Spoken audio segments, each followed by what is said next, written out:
Hola, ¿qué tal? Soy Edwin Salas y bienvenidos a mi canal. En esta oportunidad vamos a hablar acerca de las historietas. Vamos a mencionar su origen, sus partes, muchos ejemplos para que ustedes puedan saber y tener claro con respecto a qué nos referimos cuando hablamos de historieta. Y acá abajo en la descripción vas a encontrar el índice, donde te vas a poder guiar al minuto exacto con el tema exacto que yo voy a hablar dentro de este vídeo.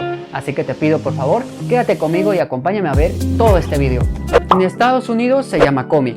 En España, tebeos, en Japón, manga, y en América Latina se llama historieta. Aunque cada una tiene un estilo propio de cada cultura, tienen elementos y una historia en común. Si tomamos en cuenta las diferentes formas de arte pictórico y la amplitud de conceptos relacionados a la historieta, resultaría imposible establecer cuál fue la primera historieta. Pero lo que es seguro es que sucedió hace muchos años antes de que se crearan a los superhéroes que todos conocemos ahora, y que actualmente las historietas son una forma de literatura tan relevante como los cuentos y novelas. Entre los posibles antepasados de las historietas actuales podemos encontrar la del conquistador español Hernán Cortés. Él encontró un manuscrito llamado La Garra del Tigre que contaba las hazañas de un héroe local.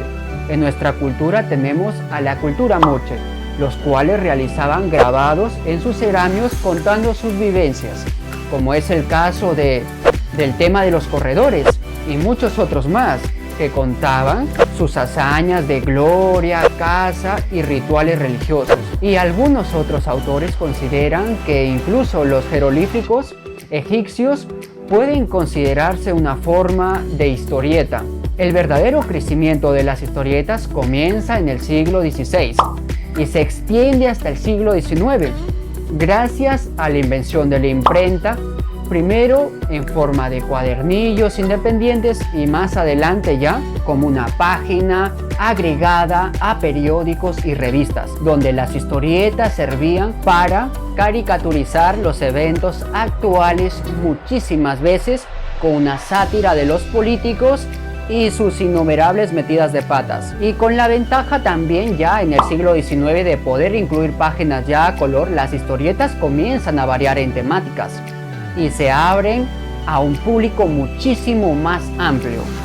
Aparecen en este caso ya muchas más ficciones y se crean historias dirigidas especialmente a los niños, y nacen así las revistas y los suplementos infantiles. Ya en el siglo XX se da el escenario de la aparición de las historietas de aventura con personajes ya clásicos, y hacia la década de los 40 se dará por primera vez lo que se conoce ya como la Edad de Oro en los cómics, en la que se crea ya el consumo masivo de muchísimas de estas revistas dedicadas especialmente al entretenimiento para niños, adolescentes, jóvenes y adultos, de la mano de las editoriales DC Comics y Tiling Comics, predecesoras ya del actual Marvel Comics. Es así en esta época que cuando los superhéroes y los cómics se consolidan ya este prototipo de personajes superpoderosos que se mantienen hasta nuestros días y que ya ha trascendido las limitaciones del papel, habiendo desembarcado primero en la televisión, luego en el cine, los videojuegos y actualmente en incontables artículos de colección. Es así que al mismo tiempo en Europa y Sudamérica se crearon también múltiples títulos con temáticas mucho más variadas, tanto de acción como dramáticas, históricas, enfocadas también en el romance. En Latinoamérica la historieta local también tuvo un crecimiento considerable durante varias décadas, pero esto llegaría a su fin cuando empezó la etapa de la globalización. En este periodo es cuando ya llegan las historietas de superhéroes que salen de Estados Unidos y abarcan toda parte del mundo. Estas historietas acaparan todas las centrales o tiendas oficiales y reducen casi a ceniza la producción de América Latina. Pero a finales del década de los 90 es cuando empieza a observarse un crecimiento exponencial de la publicación de mangas, que en un principio fueron exportadas de Japón a Europa y después ya se empiezan a reproducir en todo el mundo. Y bueno, ese es todo el resumen que puedo hacer con respecto a la historia de la historieta. Continuamos. Bien, ahora que ya conoces un poco más de la historia, te invito por favor a suscribirte a mi canal, que voy a continuar subiendo contenido todas las semanas que seguro que a ti te va a interesar muchísimo. Ahora sí, continuamos con los elementos de las historietas. Viñeta. Las viñetas son un recuadro que muchísimas veces representan solo un momento de la historia. Se leen desde arriba hacia abajo para representar un orden en la historia. Viñeta viene del francés vignette de Villeneuve y era el dibujo que se ponía al principio o al final de un capítulo de un libro y que generalmente representaba racimos y hojas de uva. Para que haya narración visual tiene que haber como mínimo dos momentos, representados cada uno por una viñeta. De esta manera tendremos un antes y un después. Y así es como nosotros podríamos tener una narración. El continente. Son líneas que delimitan el espacio total de la página, puede ser rectas, curvas o variadas. Dibujo. Es lo principal en las historias y pueden variar en diferentes estilos dependiendo de cada uno de los artistas que está representando dicha historia. Los bocadillos y globos son los espacios donde se colocan los globos de lo que dicen o piensan los personajes. Constan de dos partes, la superior que se denomina globo y la de parte de abajo que se denomina rabillo o delta, que señala al personaje que está pensando o hablando. Son un elemento más al momento de narrar y de componer cada una de las viñetas. La forma del globo va a dar al texto diferentes sentidos, es por eso que existe primero. El contorno en forma de nube significa palabras pensadas por el personaje. 2. El contorno delineado, contornas temblorosas, significa con voz temblorosa y explora la debilidad, el temor o frío en el personaje. 3. El contorno con forma de dientes de serrucho expresan gritos, distracción, estallidos, etc. 4. El contorno con líneas discontinuas indica que los personajes hablan en voz baja para expresar secretos, confidencias, etc. 5. Cuando el rabillo del bocadillo señala un lugar fuera del cuadro, indica que el personaje que está hablando no está apareciendo en la viñeta. 6. El bocadillo incluido en otro bocadillo incluyen las pausas que realizan cada personaje en su conversación.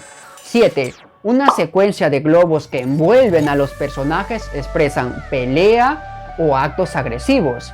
El globo con varios rabillos indica que el texto es dicho por varias personas a la vez. Los bocadillos situados arriba y a la izquierda se leen primero y así sucesivamente vas leyendo globillo a globillo hasta llegar al de más abajo, que sería el último. Texto o forma gráfica. Está presente en la página. Si la situación a contar lo requiere, la tipografía se endurece o se agranda también. Se hace minúscula o también mayúscula. Si se hace minúscula es porque se está hablando despacio, o que quizás se desgarra es porque el mensaje es sangriento. Puede haber en este caso también un tipo de letra para cada personaje. Eso es totalmente válido. O también puede hablar con el sentido de que hable el mismo personaje. Dentro del texto escrito hay un elemento que es propio y característico del género. Se llama la atención sobre algunas palabras cuando se las pone en negritas. Onomatopeyas. Elemento gráfico propio y característico de la historieta. Este elemento imprescindible se ubica dentro del texto, apoyando la direccionalidad que enfatiza la narración. Palabras como boom, bang, plats, cuya finalidad es poner de manifiesto algún sonido no verbal, pero se expresa por medio de una verbalización de dicho ruido mediante una especie de transcripción fonética del mismo. Carteles. Además de los diálogos en las historietas encontramos texto de apoyo, que se suelen insertar en rectángulos. Ojo bien, rectángulos que se llaman carteles. Unas veces estos textos son voces en off, que muchas veces nos van aclarando lo que está ocurriendo, y otras veces son pensamientos de los protagonistas. Líneas cinéticas. Las imágenes de las historietas son estáticas y para contar el movimiento se utilizan numerosos recursos. Uno de ellos son las líneas cinéticas. Son estas líneas que nos cuentan una trayectoria del recorrido de un objeto y que también nos ayuda a entender que hay un movimiento en una dirección. Con esta parte llegamos al final del vídeo y te invito a ti a que me sigas siguiendo en todas mis redes sociales porque voy a ir publicando allí cuando voy a sacar un nuevo vídeo. Suscríbete a mi canal, déjale un like y conmigo será hasta el siguiente vídeo. Chao, chao. ¿En qué me confundía diciendo caricaturizar? Caricaturizar. Ya quedó, ya, caricaturizar.